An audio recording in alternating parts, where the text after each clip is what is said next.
major military development, the United States has for the first time deployed its Dark Eagle hypersonic missile system outside its continental borders. The destination? Australia's Northern Territory. This move, carried out during the massive 2025 military exercise, has sent clear ripples across the Indo-Pacific region and unsurprisingly raised alarm in Beijing. So what exactly is the Dark Eagle? Why was it sent to Australia, and how is China responding to what it sees as a tightening noose of US alliances? Let's unpack the geopolitical and military dimensions of this unprecedented move. What is the Dark Eagle? The Dark Eagle is officially known as the long-range hypersonic weapon. It's one of the US Army's most advanced weapon systems, capable of traveling at speeds over 6,100 kilometers per hour or nearly 3,800 miles per hour, over 5 times the speed of sound. Armed with a maneuverable hypersonic glide vehicle, Dark Eagle can strike targets more than 2,700 kilometers or around 1,700 miles away. That means from Australia's west coast, it could theoretically reach targets deep into the South China Sea, a strategically sensitive region for China. This is no ordinary missile. It's fast, precise, and very hard to intercept, and its deployment sends a powerful signal to allies and rivals alike. Why deploy to Australia? The answer lies in geography and geopolitics. Australia offers a unique launch platform. It's a stable, US-aligned democracy with strategic reach into Southeast Asia and the Pacific.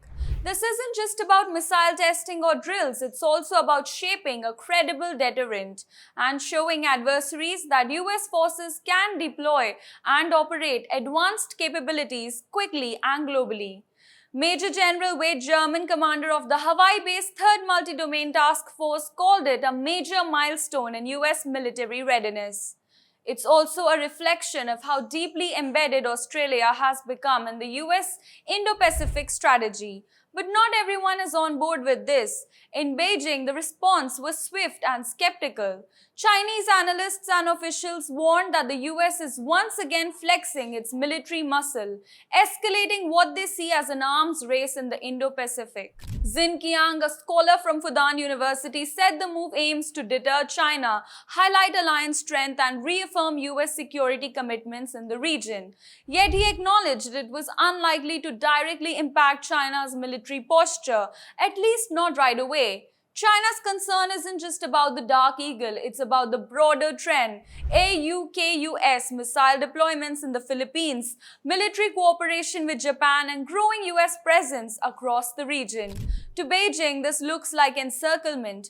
For Australia, this is a delicate balancing act. While Canberra continues diplomatic efforts to stabilize ties with China, its biggest trading partner, its defense and security apparatus is moving ever closer to the US. Chen Hong, a prominent Chinese academic, warned that Australia is being turned into a strategic and tactical weapon for Washington. According to him, the long-term US goal is clear: build Australia's long-range strike capabilities and potentially use it as a launch pad in future conflicts, including over Taiwan. Chen also voiced concern over a widening gap between Australia's foreign policy rhetoric and its military actions, a gap that could jeopardize improving relations with China. But China isn't exactly behind in the hypersonic race. It already fields the DF-17, a medium-range hypersonic missile with similar capabilities to the Dark Eagle. And then there's the DF-27, reportedly capable of reaching distances up to 8,000 kilometers, placing Guam, Hawaii, and possibly even Australia within reach. Zhou Bo, a retired senior colonel in China's People's Liberation Army, acknowledged that the US Dark Eagle is a serious weapon, and he also dismissed it as a game changer, emphasizing that China's hypersonic arsenal is not only competitive, but in some areas possibly superior.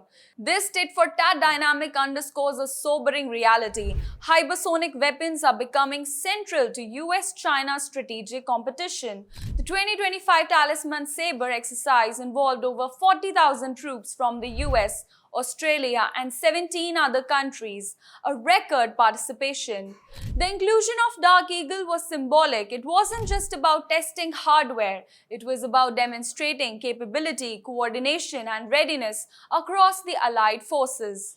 The US is building an integrated, flexible, and forward deployed force posture in the Indo-Pacific. That includes land-based missile systems in the Philippines, Japan, and now potentially Australia. It's part of a larger effort to deter China, reassure allies, and project power across the first and second island chains. As the US deploys more advanced weaponry and China rapidly modernizes its own forces, the risk of miscalculation grows. Whether it's the South China Sea, Taiwan, or strategic weapons deployments, the Indo-Pacific is becoming the central theater of great power rivalry. The question now is, will this show of strength bring stability through deterrence or push the region closer to confrontation? Only time will tell. But one thing is clear, the deployment of Dark Eagle to Australia marks not just a military milestone, but a turning point in the geopolitics of the Indo-Pacific. Thanks for watching. If you found this video informative, make sure to like, subscribe, and hit the notification bell for more deep dives into global affairs. Let us know your thoughts in the comments. Is the Indo-Pacific heading towards stability or conflict?